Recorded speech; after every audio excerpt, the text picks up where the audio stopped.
Hi hello, నేను మీ తిరుమల అండి. ఓం నమో వెంకటేశాయ. ఏంటా అని చూస్తున్నారా? ఈ శ్రీవారి నవనీత సేవ అండి. ఈ సేవలో పాల్గొనే అవకాశం ఆ స్వామి మాకు కల్పించారు. ఇది ఒక అద్భుతమైన సేవ. స్వామివారికి భక్తులకి మధ్య ఒక వారధిలాగా ఈ సేవని ఏర్పాటు చేశాడు ఒక భక్తుడు. ఆయన ఇట్లా మిషన్లతో తీసిన వెన్న కాకుండా స్వామికి సుప్రభాత సేవకి, ఏకాంత సేవకి కుండలతో పొయ్యి మీద పాలు కాచి దాంట్లో నుంచి పురాతన పద్ధతిలో వెన్న చిలికి తీసి ఆ తీసిన వెన్నని స్వామివారికి నైవేద్యంగా పెట్టాలని ఆ భక్తుడు సంకల్పించాడు. ఆయన సంకల్పమే ఆ గోశాల, ఆ నవనీత సేవ అది ఏర్పడింది. ఇది భక్తులకి ఆయన ఆలోచన ఎంత బాగా సేవ చేసుకునే అవకాశం వచ్చిందో కదా. ఇది ఒక మహద్భాగ్యం. ఆయన ఆలోచన వల్ల ఈ సేవకులకి ఎంత అదృష్టమో కదా. వాళ్ళ చేతులతో వాళ్ళు వెన్న చిలికి మేళతాళాలు వస్తాయండి. 3 గంటలకి మధ్యాహ్నం ఉదయాన్నే వెళ్ళి వెన్న చిలుకుతారు, తీసి పెట్టేసి వస్తారు.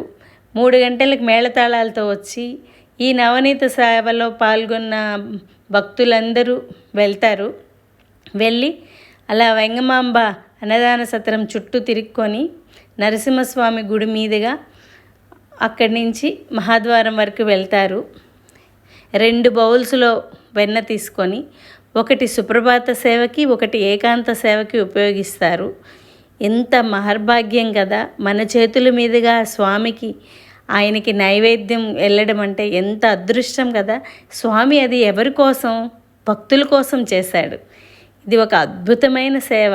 దీంట్లో ఆనందించేది ఎవరు? మనమే, అంటే భక్తులు. చూడండి, స్వామి ఎన్ని అవకాశాల్లో, ఎన్ని సేవలో కల్పిస్తున్నారు కదా మనకి. ఆయన సేవలో అందరూ తరించాలండి. ఈ అనుభూతిని నేను అందరితో పంచుకోవాలని, ఈ అవకాశం అందరికీ రావాలని నేను ఆ ఏడుకొండల స్వామిని కోరుకుంటున్నాను. ఇలాంటి అవకాశం వస్తే అందరూ తప్పకుండా స్వామివారి సేవలు చేసుకోవాలని నేను మనస్ఫూర్తిగా కోరుకుంటున్నాను. చూడండి, మేము ఎంత బాగా ఆయన సేవ చేసుకొని కష్టపడి చిలికి, ఇలా మనం ఇళ్ళల్లో పనులే చేసుకోలేం కదా. 7 రోజులు అలా మేము రోజు వెన్న చిలికి తీసి స్వామివారికి అందించి వచ్చామండి. ఇది ఒక అనిర్వచనీయమైన అనుభూతి.